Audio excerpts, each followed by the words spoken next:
PlayStation 2 has brought about incredible advances in video game technology. Along with these advances come new challenges. Game makers are finding new and different ways of tapping into the hidden powers of the PlayStation 2 graphics engine.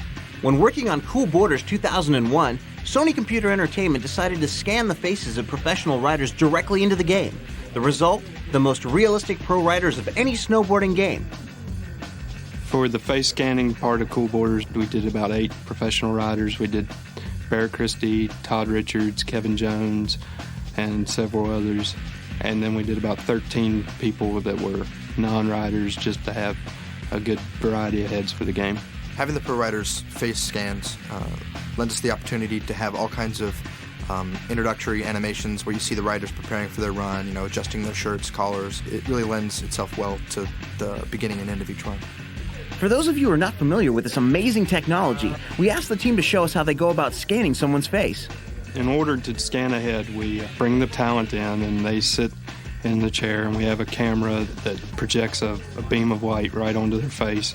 We capture 9 or 10 different angles, and what you have to do is you take like a front angle and then they twist around in a circle, and we get every different angle because you can't actually get a whole head in one shot.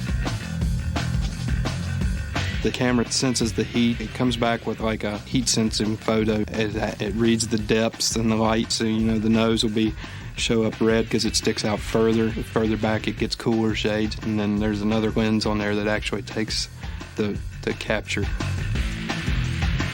I take the pieces and I cut out the usable parts and I build the whole thing and I piece it together and end up with a 3D model, a nice mesh head. Once I get it basically patched together, and then I have to go through and fill in any holes and gaps and that kind of stuff. And then we apply the texture.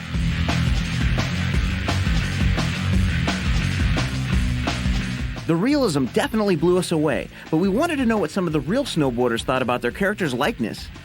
After each rider got his head scanned, they always want to go check it out. They're usually pretty shocked at how close it is, and some of them are pretty scared that that's what they actually look like in 3 dimensions. That's really weird. That's wrong. You said you're going to be able to make little beings out of computers. Their head will be spinning around on the computer, and they just can't believe it, how much it actually looks like them. And they all want to know, am I really going to look like that in the game? And they get real excited and can't wait to see it and play it themselves. Getting the most realistic looking face is only one part of the equation.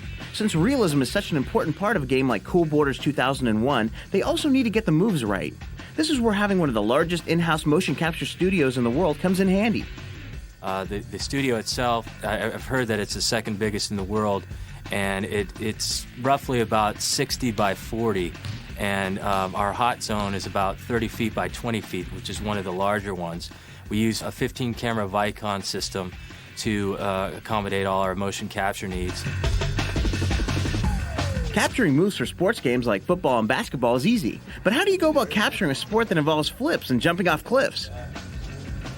The way we get all of our grabs and flips and tricks into the game, we actually set up an 18-foot trampoline in our motion capture studio.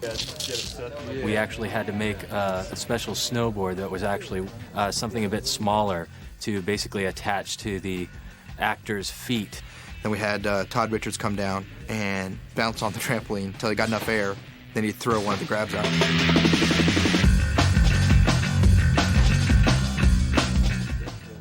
And then after we get all that data, we remove the vertical data so that it just looks like he's grabbing, and then we can position him in the world with our physics.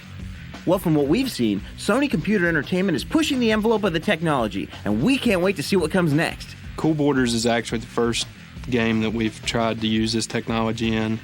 It's all brand new to us here, and everybody's still learning what we can do with it. We're not only doing heads, we're going to start trying to do arms and hands and objects themselves, like footballs or baseballs even, and to try to get the most realistic looking stuff out of this system. And there's other things coming in, and there's going to be facial motion capture, so we can actually mark up a face and then we can capture that person talking, and then you'll get their real facial expressions and their real phrases, and there's a lot of exciting stuff going on, and we're still learning here what exactly we can do with all of it. Yeah, I know all the other riders in the game, and they're people I ride with all the time, so it'll be fun to challenge me against Todd or Tara and see what happens, because I think we can all do a lot more in the video game than we can in real life.